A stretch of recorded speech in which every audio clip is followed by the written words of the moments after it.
ontem, Débora Alfano, ufa, né? Ufa. Acabou, né? Acabou, pelo amor de Deus. Eu acho que é importante a gente fazer uma comparação, que eu acho que é bem-vinda, que é o seguinte, é evidente que os nossos políticos vencedores estão rindo à toa, né? Imagina, Bruno Covas hoje, que alegria para ele, Eduardo Paes, eleito, né? Reeleito, se você considerar que ele já foi prefeito do Rio de Janeiro 2 vezes, ele é uma volta, um alívio também para o carioca, né, que se livra do pior prefeito da história do Rio de Janeiro. Uma coisa inacreditável que foi esse Marcelo Crivella, que saga, que sina ao mesmo tempo. Mas eu acho que é importante a gente ter clareza do seguinte: quando, por exemplo, você recebe o Oscar é um reconhecimento pelo seu trabalho, o Oscar é um prêmio por algo que você efetivamente fez. Você fez o melhor filme, você foi o melhor ator, você fez o melhor efeito sonoro, você fez, o melhor trabalho, filme estrangeiro, seja lá o que for. O Oscar é um reconhecimento. Eles te dão aquela taça, aquele troféu, e dizem, ó, que tá aqui, ó, de tudo que a gente viu, você foi o melhor nessa categoria, palmas. Copa do Mundo, ou uma Copa qualquer, de qualquer esporte, um prêmio qualquer, também. Você entregou, foi o melhor, venceu, recebeu a medalha na Olimpíada, fez os 100 metros rasos em menor tempo, saltou mais alto como o Wessel salta todos os dias quando conversa com a gente, tá ali a medalha. A medalha por algo que já aconteceu, né? Olha lá. Ei, apareci, eu não fiz nada, hein? Uma estatueta pra você, Ineg. Apareceu. Olha só os Oscars, olha os Oscars, Mas quando a gente está falando em eleição, no entanto, a eleição não é só um reconhecimento, no caso de prefeito eleito, que reeleito pode dizer não, eles estão reconhecendo a qualidade do meu trabalho, tudo bem, pode ser. Mas estão te contratando para você fazer o melhor filme nos próximos 4 anos. Estão te contratando para você jogar a bola direitinho pelos próximos 4 anos. Não é só um prêmio, esse foi o melhor prefeito, tá aqui, então a gente te reelege e você pode ir para casa. Não. A gente te reelegeu, você tem que agora entregar. São 4 anos de trabalho árduo para fazer jus todas aquelas promessas, porque ao contrário da peça de teatro vencedora, ao contrário do filme vencedor, ao contrário do time vencedor, que já entregaram o serviço, você assumiu uma carta compromisso com as suas promessas de campanha, dizendo que você vai fazer. Vou fazer isso, vou fazer aquilo, vou pá. Então, a gente vai olhar um pouquinho o que o eleitor falou nas urnas, mas também a gente tem que olhar para frente.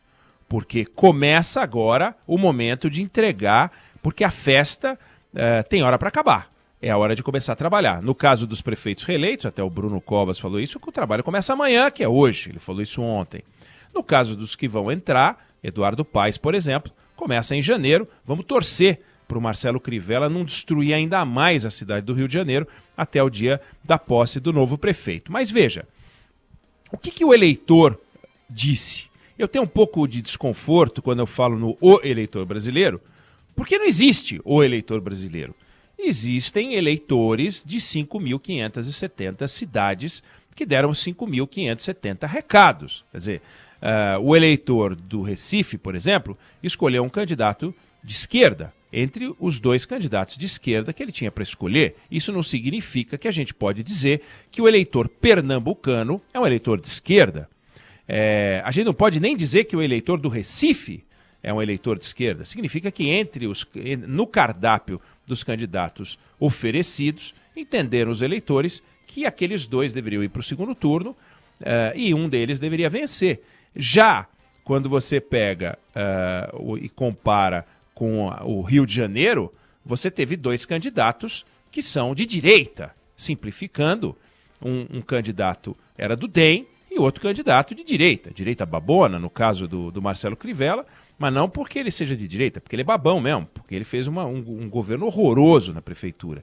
Mas eram 2 candidatos de direita. Dá para dizer, então, que o eleitor carioca é um eleitor de direita e o eleitor do Recife é um eleitor de esquerda?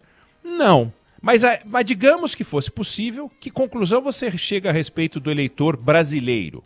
O fato é que, na média, quando você soma todas as prefeituras, os partidos mais à direita, de centro para a direita, se saíram vencedores. Ou seja, o cardápio de candidatos que o centro e a direita ofereceram nesta eleição foi melhor do que o cardápio de candidatos que a esquerda ofereceu de uma forma geral. As pessoas preferiram os candidatos de centro-direita. É uma boa notícia para quem é de centro-direita? Não sei se é uma boa notícia para quem é de centro-direita, porque o mesmo eleitor brasileiro do Rio de Janeiro é o eleitor do Recife também, como brasileiro. Sabe-se lá o que ele vai definir em 2022. Bom, mas há alguns recados. Por exemplo, o PT recebeu um recado.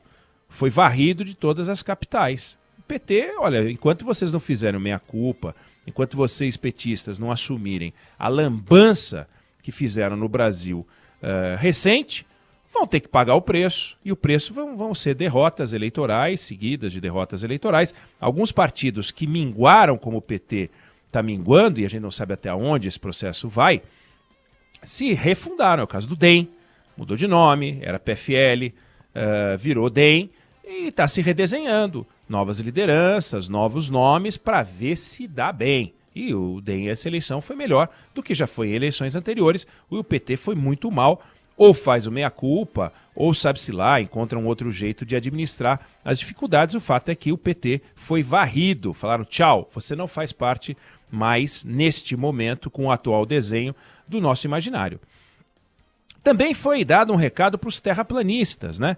Para esses camaradas enlouquecidos do prendo e arrebento, vamos mudar tudo, uma nova forma de encarar a política.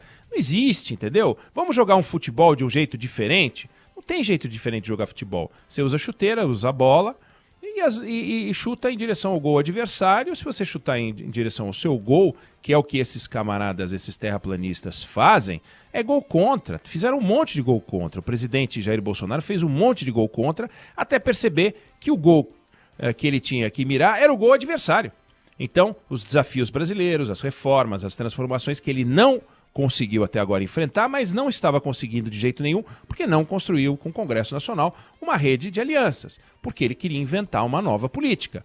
Está aí o Wilson Witzel, o desastre que foi, o desafio que enfrentou o governador de Santa Catarina. Não existe essa tal de nova política, existe um jeito correto de fazer a política tradicional. Até porque os hábitos, os maus hábitos da política antiga são os maus hábitos de qualquer política. Se você rouba, você não está fazendo uma política antiga, você está fazendo uma política criminosa. E a política criminosa tem que ser impedida de todas as formas. E foi dado um recado para tal nova política. Esquece, a gente quer a volta da política tradicional, ainda que com candidatos jovens. Então, candidatos jovens foram abençoados pelas urnas, sem que isso queira dizer que eles são a nova política. Não, são novos nomes na política, o que é sempre bem-vindo. O futebol vai sendo renovado, craques novos vão sendo revelados, e nem por isso você pode falar num novo futebol. Continua a ter 11 jogadores de cada lado, o técnico, a bola, o cara que pega no gol, tem um só que pode pegar com a mão e tal. E é isso. Agora, você teve o enterro do voto obrigatório, foi notado pelo Lavareda quando conversou com a gente, foi notado pelos nossos especialistas, o próprio Fernando Schiller. O voto obrigatório foi enterrado. Pega a alta abstenção que houve nessa eleição, soma nulo e branco, e você teve cidade com mais de 40% de não voto. Não votou em nome algum ou nem compareceu. Ou seja, eu não quero participar, eu não estou afim. E isso é digno.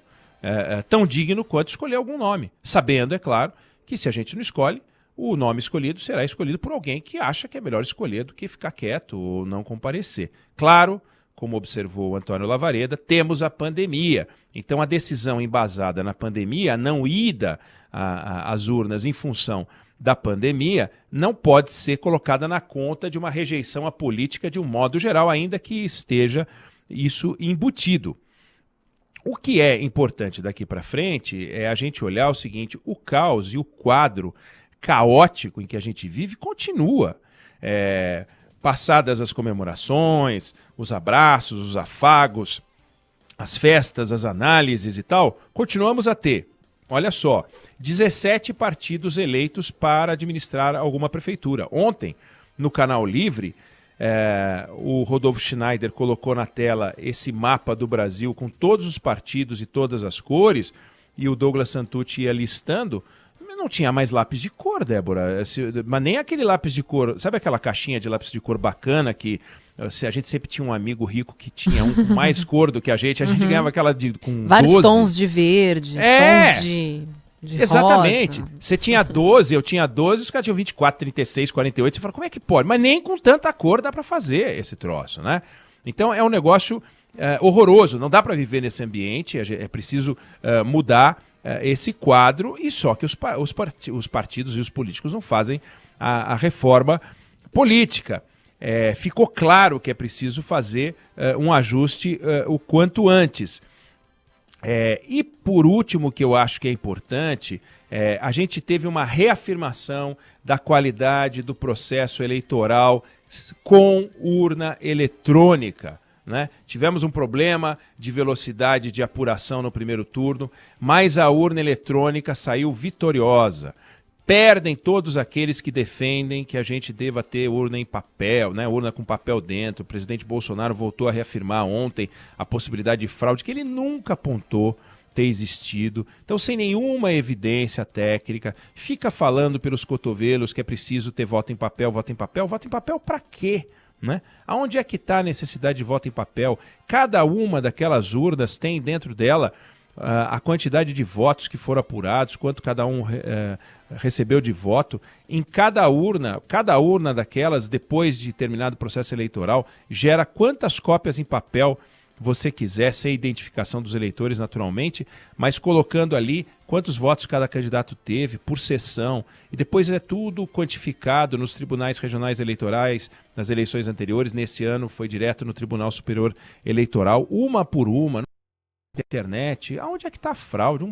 Eleição essa para a qual a gente não é chamado, eleição essa que é um conchavo dos políticos, e a essa eleição deveriam comparecer candidatos que não são os próprios candidatos. Deveriam surgir outros candidatos. Mas existe uma demanda no Supremo Tribunal Federal que está sendo discutida e que muita chance de sair que isso é um assunto deles, que eles podem fazer o que quiserem, sendo que a Constituição diz claramente que não pode. E aí vem o Supremo Tribunal Federal e faz um gol de mão dizendo assim, não, veja bem, todos os cargos permitem uma reeleição, só esses dois que não. E daí? Todos os cargos são eleitos por eleitores. O presidente da República pode ser reeleito pelo desejo dos eleitores. O prefeito pode ser reeleito pelo desejo dos eleitores. Comparar os eleitores, que somos nós, que temos título de eleitor, com os eleitores que são os deputados e senadores, que são...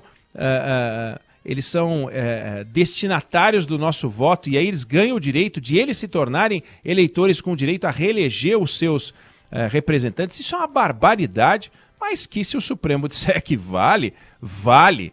Isso sim é algo que a gente pode apontar como uma fraude, obviamente não como uma fraude do ponto de vista criminal, porque se o Supremo está fazendo, fraude como crime não é, mas é um escárnio, tal arrepio da Constituição. Ouse o cidadão brasileiro fazer alguma coisa que a Constituição não deixa. Obviamente vai sentir a mão dura da lei. Ouse, no entanto, se insurgir contra isso. É impossível, porque é aquele desejo, aquele arranjo de gabinete. Esse arranjo de gabinete não é o arranjo da urna eletrônica, é contra esse arranjo de gabinete que a gente tem que se insurgir, e não contra as urnas eletrônicas, que são inexpugnáveis. No entanto, o que a gente escuta é protesto sobre a urna e nem uma palavra de protesto contra esse acordão vergonhoso dos poderes para manter no cargo aqueles que não deveriam ficar lá e que provavelmente ganharão de presente um direito que a Constituição não abraça.